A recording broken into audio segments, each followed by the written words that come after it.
Добрый вечер. Вместе подведем итоги уходящей недели. В эфире Анастасия Чебаева. Напомню, мы вещаем из домашней студии. И вот ключевые темы выпуска.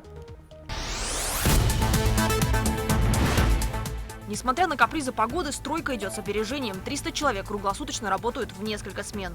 Они все одноэтажные, это ЛСТК, легко собираемые конструкции. Новая инфекционная больница в образе Курая. 7 лучей, 4 лечебные корпуса, 2 реанимационные, еще 1 административный. Строгий регламент для решения любой проблемы или задачи. Не более 3 часов. Если вдруг кто-то в этой цепочке ошибся, например, проектировщики, это сразу скажется в дальнейшем на всех этапах. Бессонные ночи, разлука с близкими и изматывающие смены по 16 часов. Каково это работать на передовой? Бывали случаи, когда люди надевали комбинезоны и падали в обморок. На прошлой неделе клинику БГМУ перепрофилировали в госпиталь COVID-19. Репортаж о героях в белых комбинезонах. Татьяна Демьяновна, улыбнитесь, улыбнитесь. Демьяновна, на камеру. Улыбнитесь. Вместо дизайнерских платьев противочумные комбинезоны, оборудование стоимостью в миллионы рублей простаивает в сторонке, спецодежду шьют вручную. Мы готовим и после отдаем в пошивочный цех. Отправка на фронт. 5000 защитных комбинезонов ежедневно республиканские фабрики передают в больницы и госпитали региона. После того, как проверили все швы, мы костюм выворачиваем и складываем. Перелет добра. В Сибай из Уфы на самолетах доставили около полутонны гуманитарной помощи. Костюмы, плюс бахилы, плюс сапоги резиновые, и вот плюс рации для врачей. А башкирским врачам оказали 3D-помощь. Волонтеры передали медикам 1000 визоров, напечатанных на 3D-принтерах. А тех, кому сегодня не все равно. Время героев. У меня был режим такой, то что я не спал ночью, 3 дня, 3 ночи.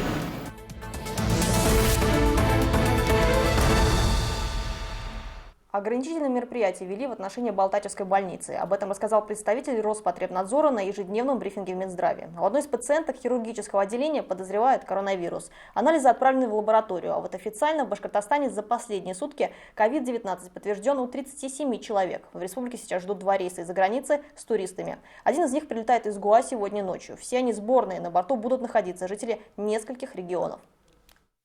Первый рейс мы ожидаем сегодня с Дубая, Дубай-Уфа. Планирует, что он полетит дальше в Нижний Новгород, так как там находятся и туристы с Нижнего Новгорода. 28 из них это с Республики Башкортостан, наши граждане. Там есть и из Республики Татарстан, из Оренбургской области, из Калмыкии, из Пермского края. И по прилету они все будут направлены в обсерватор для нахождения на карантине на 14 дней. На неделе начался новый этап строительства инфекционной больницы, которую начали возводить для коронавирусных пациентов. Все сваи забиты, горизонтальная обсыпка территории завершена. Уже готово общежитие для врачей. Вот рабочие приступили к монтажу лечебных корпусов. Здание собирается из быстро возводимых конструкций, которые могут эксплуатироваться до 50 лет. Я напомню, что сдать объект планируется до 25 мая. Строители рассказали об особенностях проекта и о том, не замерзнут ли в этих палатах пациенты. Обо всем подробнее в материале Артура Шамсудинова. Выражение «войти в одну реку дважды невозможно» также смело применимо и к стройплощадке новой инфекционной больницы, шутят рабочие. Темпы возведения зданий беспрецедентно быстрые. Казалось, только вчера здесь строили корпуса общежитий. Теперь они готовы. Все внимание переключено на лечебные блоки. Они все одноэтажные, это ЛСТК, легко собираемые конструкции. Там можно увидеть, пришли панели, из которых будут собираться стены к этим корпусам. На площадку привозят стройматериалы, и уже здесь, как конструктор, собирают. Такая технология не только увеличивает скорость монтажа, но и раза в 3 удешевляет саму стройку. Мы ждем от завода еще ЛСТК изделий вот на 5-й корпус. Все остальные изделия уже на месте. Я думаю, числу 29-30 первый полукруг мы закончим. В данных конструкциях использовано снаружи 150 мм утеплитель, а внутри 100 мм. То есть это позволяет сохранить полностью теплоту внутри здания. На кадрах сверху без труда угадывается знакомая фигура соцветия Курая. Интересное в определенном роде архитектурное решение не только в плане эстетики, но и практичности. Это очень эффективная форма. И мы минимизировали внутренние перемещения по больнице врачей, а также имеем внутреннюю связь в рабочей зоне, которая позволяет оперативно перебрасывать бригады врачей от палаты к палате, без выхода их на улицу. в том числе и реанимационные бригады. 7 лучей, из которых 4 лечебные корпуса, 2 реанимационные и еще 1 административный. Всего будет 100 палат, 82 из которых боксированные. Заливку фундамента под каждый корпус практически завершили. В ближайшее время должны доделать и кольцевую дорогу, по которой будут курсировать машины скорой помощи. Перед заливкой фундамента предстоял большой объем работы по выравниванию площадки. Для этого рабочие срезали так называемый благородный грунт, то есть верхний слой почвы. Его, кстати, используют здесь же для благоустройства. Вот уже там, вдалеке, начали высаживать деревья. Несмотря на капризы погоды, то дождь, то снег, работы идут с опережением графика. На объекте трудится порядка 300 человек, круглосуточно, в несколько смен. Во время посещения первый вице-премьер Андрей Назаров озвучил регламент. Для решения любой проблемы или задачи не более 3 часов. Для борьбы с распространением коронавирусной инфекции сегодня во всей стране, к сожалению, идет пока это по нарастающей, и в Башкортостане тоже. Чтобы все процессы были очень запараллелены, своевременно сделаны, потому что если вдруг кто-то в этой цепочке ошибся, например, проектировщики, это сразу скажется в дальнейшем на всех этапах. Параллельно работы идут не только на стройплощадке или предприятиях. В Минздраве уже закупили часть медицинского оборудования. Еще 50 аппаратов искусственной вентиляции легких должны поставить ближе к открытию.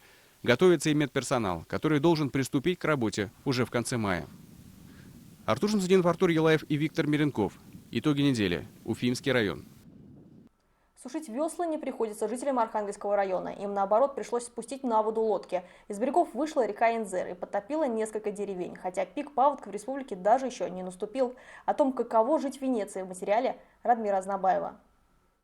Эта фотография абзанского всадника накануне обошла все социальные сети. Начались даже разговоры о том, что в республике появилась своя Венеция. За последние 5 лет уровень паводка в деревне Абзаново установил рекорд. Вода из Инзера поднялась на 1 метр, и этот пик был зафиксирован вчера. Сейчас стихия уже отступает. Это не критично, говорят в администрации района, но все же некоторые дачные постройки пострадали. В зоне риска 2 улицы. На низине в эпицентре находится всего лишь несколько дачных домиков, которые пострадали. Но жильцов там нет. Постройки же коренных сельчан находятся чуть дальше, с учетом подтоплений. Местные жители готовы к любому сценарию. У каждой семьи практически по 2 лодки. Сотрудники МЧС дежурят круглосуточно. Параллельно по деревне проходят профилактические рейды. У каждого наготове все необходимое. Болотные сапоги, лодки и даже жилеты. На период паводкового сезона в местной школе образовали пункт временного размещения, если вдруг вода все-таки дойдет до жилых домов. Организован ВПР,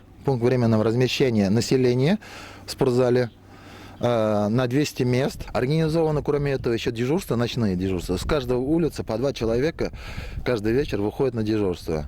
Каждый час отзваниваются мне, я отзваниваюсь МЧС. Те, кто живет ближе всего к реке, не боятся большой воды и каждый год готовятся. К тому же старожилы деревни помнят 94-й год и аварию на Терлянском водохранилище, когда пострадало несколько поселений. Тогда прорыв плотины унес 29 жизней. Факия Давлянова – одна из свидетелей катастрофы. Ее дом находится ближе всего к берегу Инзера. Пенсионерка в период паводка всегда начеку. Терлян был в августе, кроме этого у нас такого страшного ничего такого не было. А паводку мы так-то готовы. У нас резиновых 2 лодки, запасы тоже собираем. В этом году тем более запасались. Вышедшая из берегов река Инзер подтопила не только Абзаново. Жители деревень Тавакачево и Усть-Басы накануне тоже ощутили прилив большой воды. Подтопила только проезжую часть. Дома и придворовые территории не пострадали. Угрозы подтопления домов нету ни в Тавакачево, ни в Абзаново. Угрозы для населения также нету. Также незначительные подтопления и переливы зафиксированы в Демском районе Уфы, Белорецком, Мелеузовском, Белокатайском, Кугарчинском и Ишимбайском районах Башкортостана. В региональном МЧС готовы ко всем возможным сценариям, ведь пик паводка в регионе еще не пройден. Его ожидают 29 и 30 апреля. Радмир Азнабаев, Азамат Мухамедшин, Виктор Миренков и Руслан Хакимьянов. Итоги недели. Республика окажет поддержку тракторному заводу в Кармаскалинском районе. Неделю назад на встрече с предпринимателями была поддержана инициатива по созданию Селекобакова предприятия для обслуживания, ремонта и модернизации тракторов, а также изготовления сельхозоборудования. 1 июля планируют начать выпуск агрегатов для нефтяной отрасли. Сейчас на площадке будущего завода идет монтаж техники. Однако из-за ограничений, введенных для ряда отраслей в условиях распространения коронавируса, возникли сложности с приобретением и поставкой производственного оборудования. Глава республики пообещал поддержать решение возникающих вопросов. Ради Хабиров также посетил завод, где изготавливается карломанская сгущенка, и предприятие, выпускающее антисептики. Подробности рабочей поездки смотрите сегодня в программе «Республика Лайв» сразу после итогового выпуска новостей. Она еще теплая, видите? Самый свежий. Да. Куда поставляем? У нас в основном район, плюс оптовые базы Уфы, а там они уже по магазинам развозят. Но это на нашей не сильной позиции, у нас здесь ограничения по объему. Вот последний у нас в этом году, вот, собственно, прототип, это мы вышли с нашим потребителем на новые технологии. И вот мы со всей командой хотим, желание большое сюда вернуться. Это развитие промышленности, это зарплата, это социалка, это налоги, это вообще наша экономика. Вот именно вот такие предприятия. После победы над коронавирусом в Башкортостане создадут резерв противочумных костюмов. Пока же 5000 защитных комбинезонов, которые ежедневно шьют республиканские фабрики, сразу уходят в больницы и госпитали региона. Азат Садриев на себе испытал, в чем врачи борются за жизнь своих пациентов с COVID-19. Раньше на этом столе краили дизайнерские платья, теперь лекала для всей продукции одинаковые. На поток поставлено производство противочумных костюмов. Оборудование стоимостью миллионы рублей простаивает в сторонке. Комбинезоны, защищающие от коронавируса, шьются только вручную. Настил, на мелко разрезание. Вот мы готовим и после отдаем в пошивочный цех.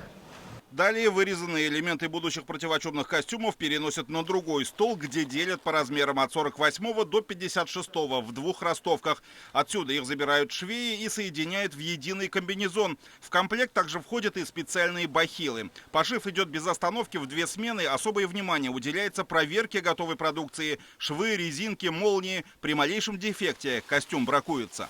После того, как проверили все швы, мы костюм выворачиваем и складываем. При складывании проверяем правильность пришивания липуна, чтобы они совпадали между собой. Вот так. Противочумные костюмы, которые шьют десятки республиканских фабрик, прошли сертификацию в федеральном центре. Проверить качество можно по QR-коду. Достаточно просто навести на него камеру телефона, после чего пройти по ссылке и узнать производителя и уровень защиты изделия. Вот так выглядит окончательный вариант противочумного костюма, который шьют на республиканских швейных фабриках. Этот комбинезон выполнен из специального материала спанбон с дополнительной пропиткой, что позволяет медикам в красной зоне отработать полную смену в безопасности. После того, как они выходят в чистую зону, медперсонал снимает этот комбинезон, выворачивает его, заворачивает в специальный карман, отрывается QR-код и далее костюм утилизируется. Противочумными костюмами обеспечены полицейские, сотрудники аэропорта, железнодорожного и автовокзалов. Но все же большую часть рабочего времени в них проводят врачи.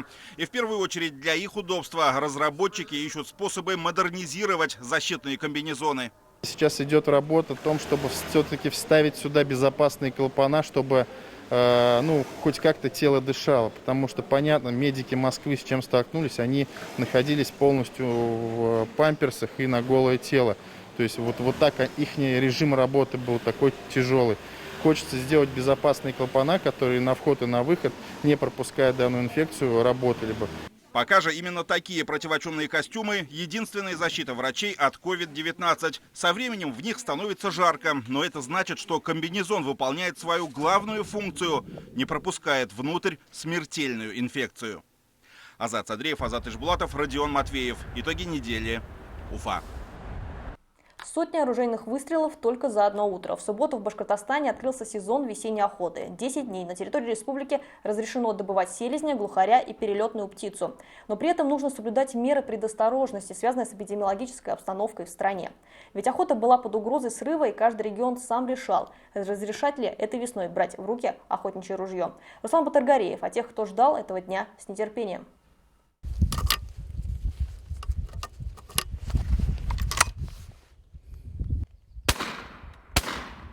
Сначала один, потом другой выстрел, но мимо. Взять вальдшнепа нелегко, птица мелкая. Ранним субботним утром в отдельных уголках, но по всей республике раздавалась настоящая оружейная канонада. Это охотники открыли весенний сезон. Мы сегодня поздно приехали, конечно, часам 7:30, 8.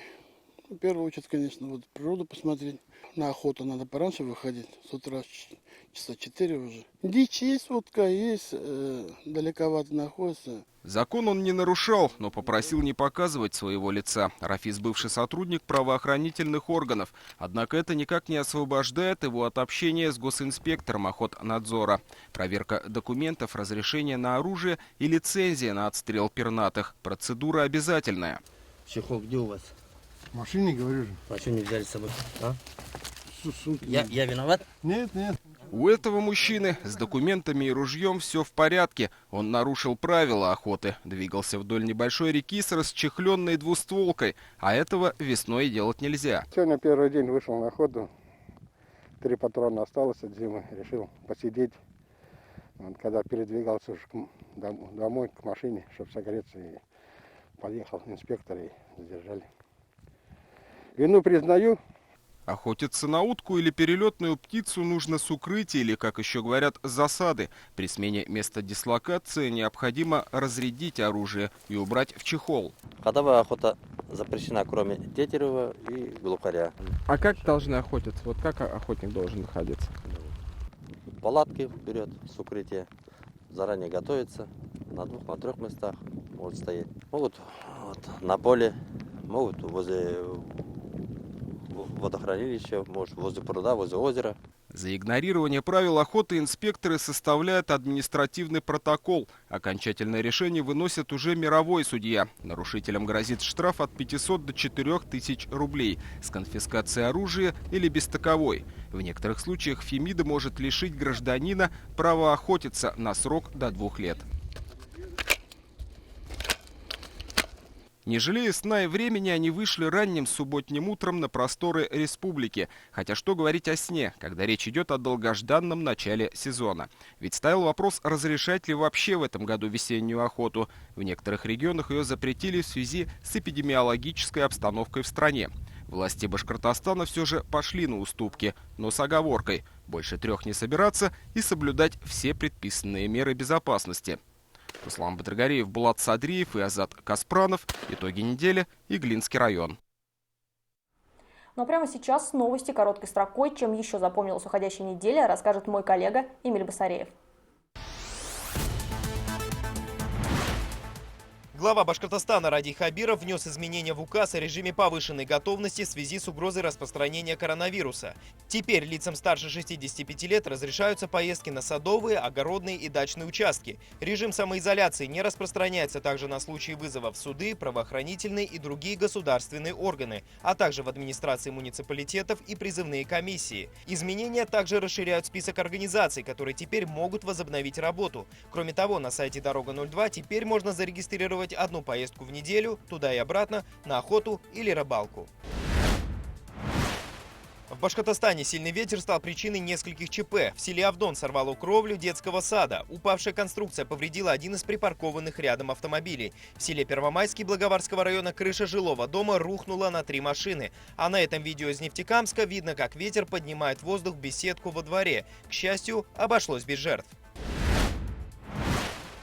В республике состоялся международный диктант по башкирскому языку. Из-за пандемии коронавируса он прошел в онлайн-формате. Однако это не помешало установить рекорд по количеству участников. Более 90 тысяч человек по всему миру, вооружившись ручками, прильнули к экранам телевизоров и мониторам гаджетов. В этом году участники были разделены на 3 категории. С начальным уровнем знания языка, свободно владеющих башкирским. Впервые отдельно диктант написали носители северо-западного диалекта. В Приволжском федеральном округе стартовала акция «Наш День Победы». Знаменитую песню «День Победы», ставшую гимном праздника, исполняют местные творческие коллективы, народные и заслуженные артисты.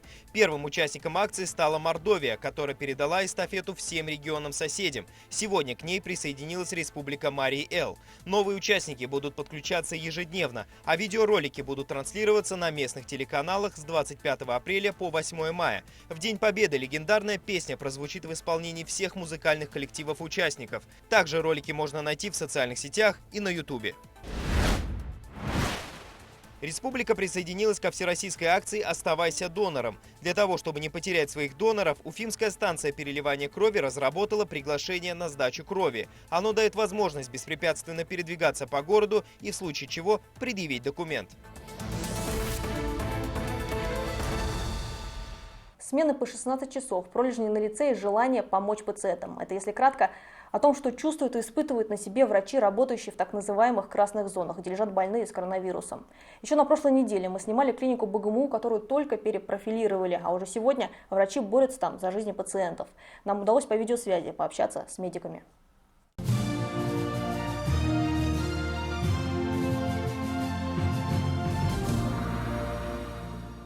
Маску сними, пожалуйста. Тех, кто работает в красной зоне, узнаешь сразу, по следам от многочасового ношения масок. У медсестры Дианы и заведующей терапевтическим отделением Леоноры Нурфаизовны одна фамилия. Мама уже почти привыкла видеть дочь с ссадинами на лице. Студентка медуниверситета сделала свой выбор, вызвавшись стать добровольцем для работы с пациентами с COVID-19. У меня ребенок работает в очаге инфекции, но с другой стороны, мы с ней разговариваем об этом, что если мы все защитим себя, то будем надеяться, что все будет хорошо. Скорее всего, да, всегда думаю, что всегда работа врача сопряжена с каким-либо риском. Медицина всегда была той областью, ценишь здоровье других людей, стараешься помочь всеми силами. Мы выбрали свою профессию и знали, куда шли. Эти кадры мы сделали еще до того, как в клинику БГМУ поступили первые пациенты с коронавирусом. Теперь с Леонорой Нурфаизовной общение только по скайпу. Она вместе с дочкой и другими коллегами живет в больнице. На 4-м этаже пациенты, на 3-м их временное общежитие. Рабочие смены по 14-16 часов. После выхода из красной зоны врачей ждет работа в зеленой. Иногда удается связаться с коллегами из Европы. Вот здесь, например, телемост с немецкими врачами.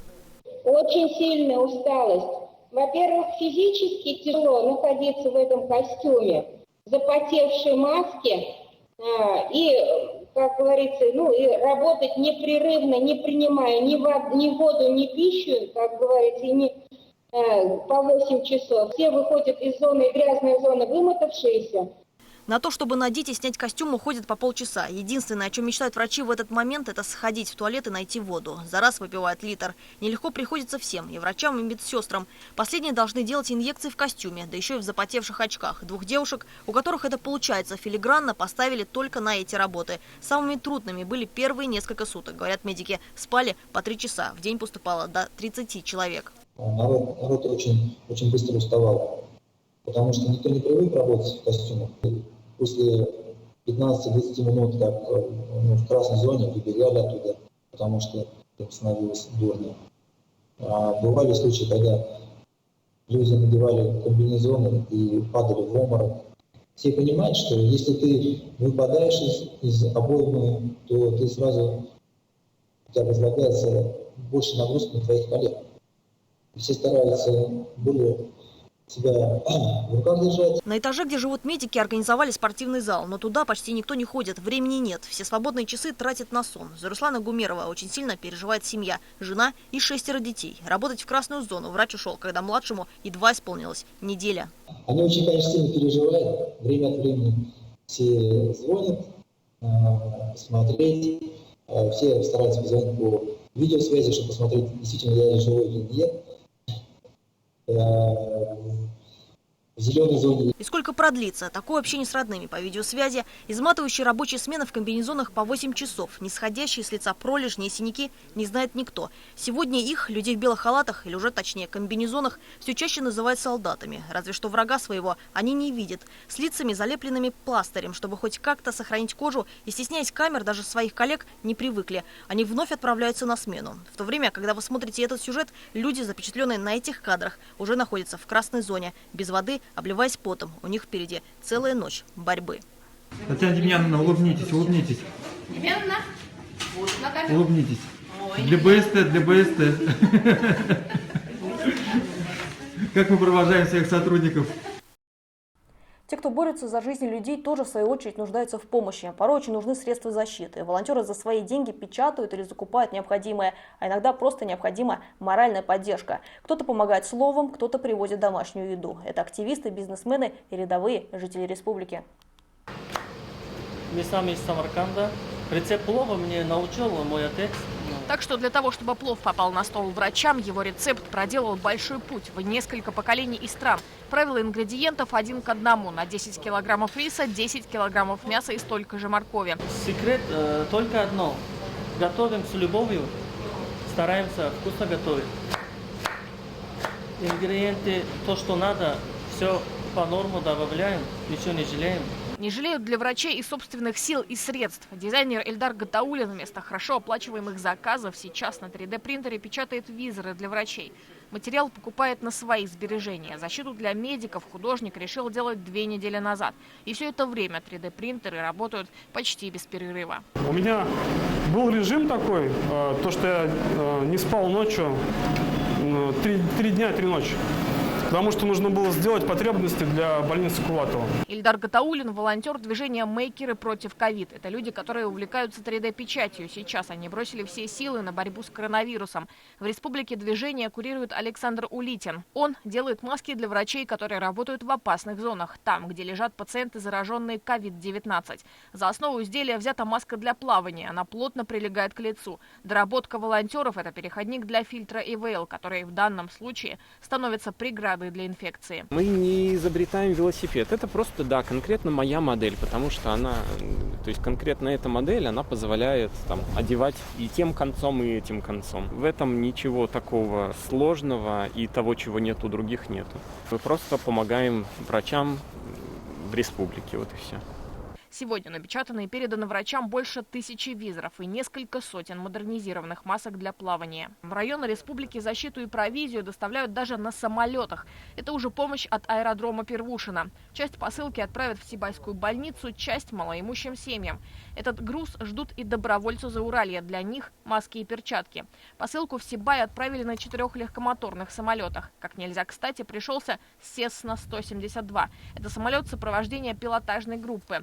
Обычно на нем перевозят запчасти. Между собой пилоты называют его грузовиком. Конечно, на КАМАЗе отвезти выгодней, но мы хотим просто хоть свой маленький вклад, потому что мы не можем в такое тяжелое время сидеть, сложа руки и что-то ждать. Да, мы, конечно, каждый день дежурим на случай вылетов всевозможных, воздушной разведки, пожароопасной ситуации. Общий вес посылки на всех самолетах около полутонны. Груз собирали предприниматели. Сыр от Белебеевского молочного комбината, рации и средства защиты от Даска Групп, противочумные костюмы от Торгово-промышленной палаты республики и в честь Пасхи куличи от Пышки. Мы и помогаем финансово, мы перечисляем 1,5 миллиона рублей в фонд федеральных социальных программ для поддержки, для формирования как раз таких продуктовых наборов. Мы оказываем адресную помощь и нуждающимся семьям. В этом году пилотажная группа аэродрома Первушино должна была участвовать в параде в честь 75-летия Победы. Но вместо праздничных полетов – гуманитарные. И когда вновь пилоты поднимутся в небо уже ради зрелищных виражей, неизвестно. Сегодня становится важнее доставить тем, кто ждет на земле, не эмоции, а реальную помощь. Лилия Курбанова, Анастасия Ильчубаева. Итоги недели. На этом у нас все. Это были события уходящей недели. Всего доброго и, главное, не болейте. Оставайтесь дома вместе с телеканалом БСТ. А о том, что происходит вокруг, расскажут наши корреспонденты. До встречи в эфире.